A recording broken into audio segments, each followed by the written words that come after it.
जीवन में कुछ ऐसी परिस्थितियां ज़रूर आती हैं जब हमें ऐसा महसूस होता है कि अब बिज़नेस हमारा नहीं चल रहा, या जो हम जॉब करते हैं उस जॉब में हम कुछ कर नहीं पा रहे हैं, या कोई मार्केटिंग का काम करते हैं तो बात तो पहले कर लेते हैं लेकिन बिल्कुल डील को क्लोज नहीं कर पाते हैं।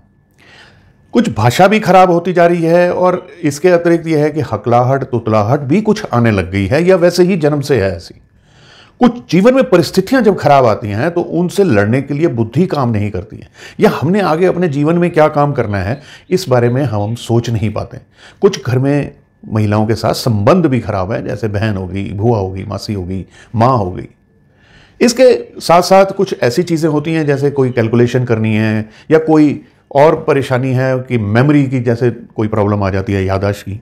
ये सारी चीज़ें ना इंडिकेट ये करती हैं कि जन्म कुंडली में बुध ग्रह जो है वो खराब हो रहे हैं या वीक है। और जन्म कुंडली का विश्लेषण करने के बाद ज्योतिषी जी कुछ उपाय बताते हैं, जैसे माँ दुर्गा की, गणपति जी की आराधना करना, जैसे किन्नरों को कुछ दान देना, जैसे रात्रि को मूंग साबुत भिगोकर और सुबह पक्षियों को डालना, जैसे घर में गमले लगाना, कोई स्टील का छल्ला पहनना। ऐसे बहुत उपाय हैं जो बुध ग्रह के लिए कहे जाते हैं। लेकिन कुछ समय बाद ऐसा महसूस होता है कि इतने उपाय करने के उपरांत भी कुछ मन वांछित फल प्राप्त नहीं हो रहा है। देखिए, कुछ बातों का और ध्यान रखना होगा, तभी ये उपाय फलदायी होंगे। सबसे पहली बात तो यह है कि हमें अपने भाई बहनों, छोटों से बहुत बना कर रखनी चाहिए, उनके काम आना चाहिए, चाहे वो छोटे हों चाहे बड़े हों।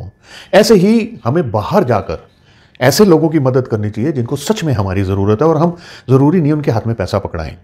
देखिए, किन्नरों को तो आप पैसा दे सकते हो, उनसे आशीर्वाद लेना चाहिए, उन्हें दुत्कारना कभी नहीं चाहिए।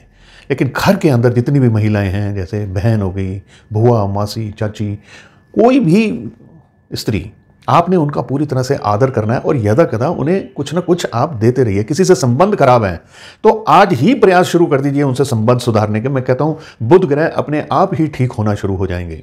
अपने जीवन में कम से कम 3 या 4 वृक्ष जरूर लगाएं, और उन वृक्ष को लगाकर ऐसा नहीं है कि आपने पौधा लगाया और छोड़ दिया, उनकी पूरी तरह से सेवा करें, उन्हें बड़ा करें। अधिक से अधिक जीवन में कोशिश ये करें कि आपने हरियाली को नष्ट नहीं करना है, उसकी पूरी देखभाल करनी है, गंदगी नहीं मचानी है। और इसके साथ साथ कुछ लिखना ज़रूर चाहिए प्रतिदिन। यदि आप ये सारे उपाय जो कर रहे हैं उनके साथ मेरे बताए हुए निर्देशों का भी पालन कर लेंगे, तो आप देखेंगे कि आपके उपाय आपको फल देना शुरू कर देंगे। आशा करता हूँ ये वीडियो आपको पसंद आई है तो इसे लाइक शेयर कर दीजिए, कमेंट भी ज़रूर कर दीजिए मुझे, और आप मुझे आज्ञा दे दीजिए। नमस्कार।